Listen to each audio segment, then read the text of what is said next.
Décryptage. Décryptage reçoit ce matin Maurice Violeton, Marcelin Nadeau, vice-président du Modemas. Une démarche de refondation, une nécessité pour la Martinique, selon le Modemas. Le mouvement des démocrates écologistes pour une Martinique souveraine souhaite aujourd'hui créer ce qu'elle appelle une nouvelle dynamique dans notre île. Il s'agirait de répondre aux enjeux du moment pour la Martinique. Bonjour Marcelin Nadeau. Bonjour Maurice Violeton, bonjour aux auditrices et auditeurs de Martinique Première. Salutations singulières pour les Préchotines, les Préchotins, les habitants du Nord et du Nord Caraïbes. Puisque vous êtes maire du Prêcheur également, oui, vous êtes surtout le vice-président du Modemas que nous accueillons ce matin. Lors de la rentrée de votre formation politique, Marcelin Nadeau, vous avez dit que la Martinique était à une croisée de chemin. Laquelle? Oui, absolument. Nous avons le choix entre, je veux dire, s'engluer dans des difficultés sans nom. Nous voyons la crise internationale qui pointe le nez. Nous voyons aussi les difficultés que connaît ce pays, desquelles nous ne sortons pas. Et nous sommes persuadés qu'il faut offrir à ce pays une alternative, non pas une alternative basée sur des solutions techniques, parce qu'il y a des gens qui veulent nous faire croire que les solutions, on les connaît, elles sont techniques. C'est faux. Je crois que dans une société, on a besoin de débats démocratiques. Et pourquoi? Parce qu'on a besoin justement de personnes qui portent des valeurs, qui portent un socle de solutions, mais basées justement, des solutions basées sur un socle idéologique. Et c'est ce que nous croyons. Nous croyons qu'il faut refonder la Martinique à travers une vision que nous empruntons beaucoup à l'écologie politique. Nous sommes des écologistes, mais qui doit s'élargir justement à tous les mouvements qui aujourd'hui posent la question de la souveraineté, de la responsabilité martiniquaise, mais aussi de la justice sociale et de nos relations différentes à l'environnement pour sortir, je veux dire, de ce productivisme qui ne mène à rien, sinon qui nous mène dans le mur. Vous dites tout cela, Marcelin Nadeau, comme si ce débat démocratique n'existe pas du tout en la Martinique et comme si il n'y a aucun socle de valeurs, comme vous le dites si bien. Alors, je ne dis pas qu'il n'y en a pas du tout, mais quand on écoute un petit peu le débat politique, quand on voit le comportement et les postures des uns et des autres, on a l'impression, et c'est ce qui se dit dans la rue, que les gens se positionnent plus par rapport à des questions de personnes que par rapport à des axes idéologiques. Et bon, c'est pas fondamentalement vrai. Je crois qu'il y a un débat idéologique de fond, mais trop souvent, on peut donner l'impression, lorsque on entend dire ici ou là qu'il n'y a pas de droite, il n'y a pas de gauche, tout le monde sait même pas est là. Il me semble que ce sont des élus qui s'expriment comme ça, ce sont des chefs de parti.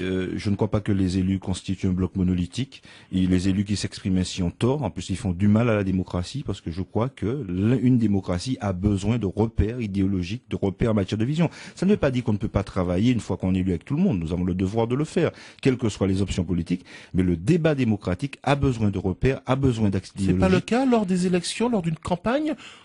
Il y a eu pas mal d'élections ces derniers temps. Il y a même eu un double référendum en janvier 2010. Cette démocratie s'est exprimée très largement. Alors, elle s'est exprimée sur la question effectivement, de la solution institutionnelle. Et là, les gens ont pu... C'était aussi la porte ouverte vers pas mal de problématiques martiniquaises. Non, mais c'est pour ça que nous nous sommes positionnés clairement, avec d'autres qui se positionnaient aussi sur la question de l'article 74.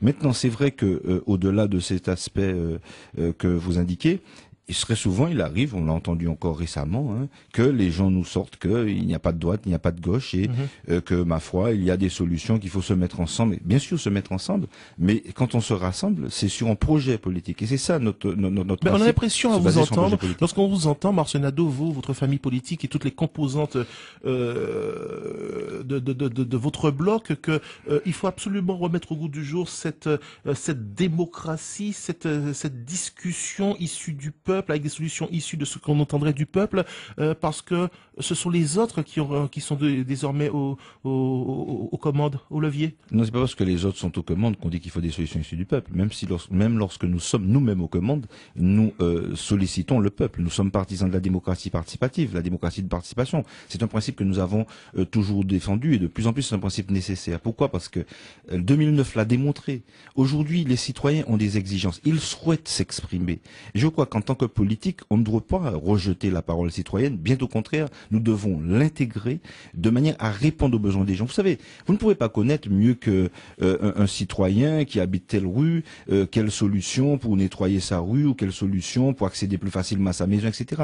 Le citoyen a ce qu'on appelle une expertise d'usage et nous disons au Modemas, comme le disent tous les écologistes d'ailleurs, qu'il faut plus de participation des citoyens aux décisions politiques et juste parce qu'on n'a pas, vous savez, quand les gens ont l'impression qu'il y a des solutions solutions toutes faites, techniques, etc., et qu'il suffit d'écouter les techniciens. Bien sûr qu'il faut intégrer la parole du technicien dans le processus de décision politique, mais il faut savoir écouter ce qu'on appelle l'expert d'usage, de manière à pouvoir prendre en compte les besoins de la population. Et cela va plus loin, je veux dire, cela va poser aussi la question de l'égalité aussi des citoyens. Cela va poser la question du fait que dans ce pays, il y a des monopoles qui concentrent, je veux dire, les richesses de ce pays. Ça va poser le problème aussi de la terre martiniquaise, du foncier agricole en Martinique. Qui le possède? Qu'est-ce qu'on en fait? Sur la question du photovoltaïque, par exemple. Cela va poser la question du fait qu'aujourd'hui, des gens qui ont pollué nos terres, qui ont été à l'origine de la catastrophe écologique, qui est la question de la chlordécone, nous disent qu'il faut encore des dérogations. Voilà des questions. Ce pays, on a l'impression qu'il ne change pas.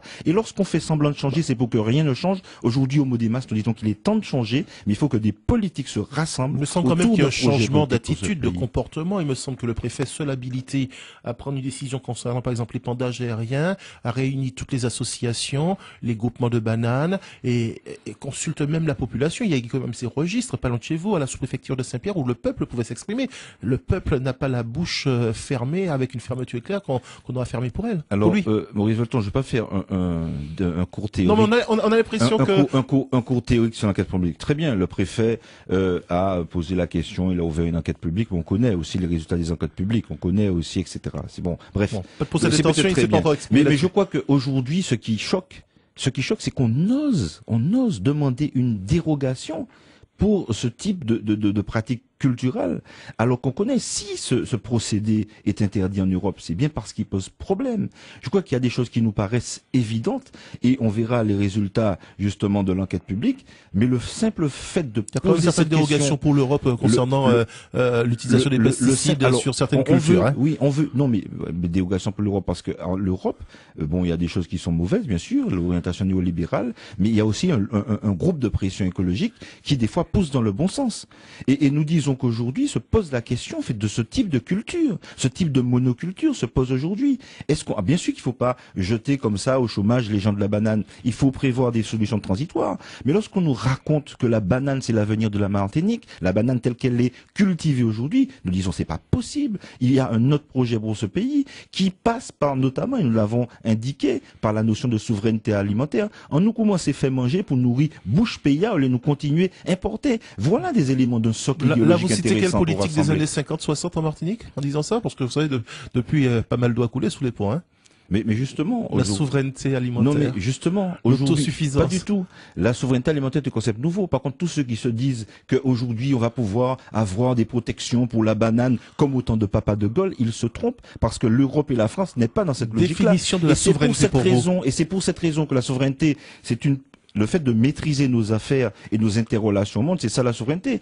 Et demander aujourd'hui d'avoir la possibilité d'une autonomie fiscale, de poser des barrières douanières, c'est justement assurer la protection de la production de ce pays de manière à avoir une économie endogène. C'est ce que dit Sarkozy. On nous parle d'économie endogène. Mais comment arriver à cette économie endogène? C'est bien en ayant la maîtrise justement et la possibilité de prendre des orientations fiscales douanières pour protéger notre production. La petite Martinique pourra faire front déjà face à Paris, face à Bruxelles, face à ce monde qui bouge sans cesse, qui subit des crises.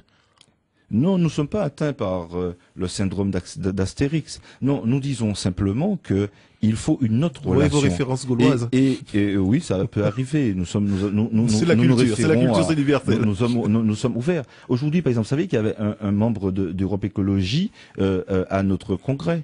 Parce que nous développons des relations fraternelles avec les autres peuples du monde. Il ne s'agit pas de s'opposer à tel ou tel peuple, mais il s'agit justement de rassembler tous les progressistes écologistes du monde et à poser les problèmes de justice et de relations, je veux dire, d'égal à égal avec les autres peuples. Nous n'avons nul notre intention de nous opposer à quelque peuple que ce soit, mais à revendiquer pour nos peuples ce qui lui est dû. C'est pour ça que nous posons la question de la réparation, parce qu'on ne peut pas, après l'histoire que nous avons vécue, encore aller quémander papa l'Europe, maman la France, nous ça, non, de exiger, que nous ayons droit à la réparation, c'est exiger justement que l'Europe et la France se mettent au diapason de nos besoins pour assurer l'épanouissement des femmes, des hommes, des enfants et des jeunes Martiniquaises et Martiniquais. Lors de votre congrès, Garcin Malsa, qui est le président du Modémas, a parlé de surmonter les crises présentes et futures, alors qu'on n'a même pas pu gérer celle de 2009 à ce jour.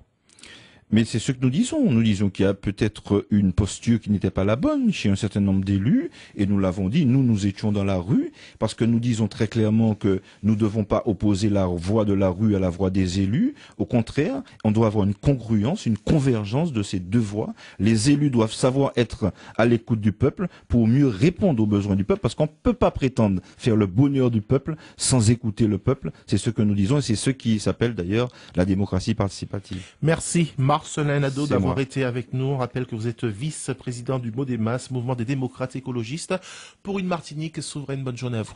Merci. Décryptage.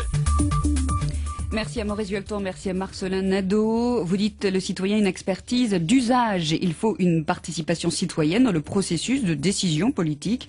Puis vous dites également nous commencer fait manger pour nourrir bouche pays avant de continuer à exporter toute bagaille. Marcelin Nadeau était interrogé par Maurice Vuelton.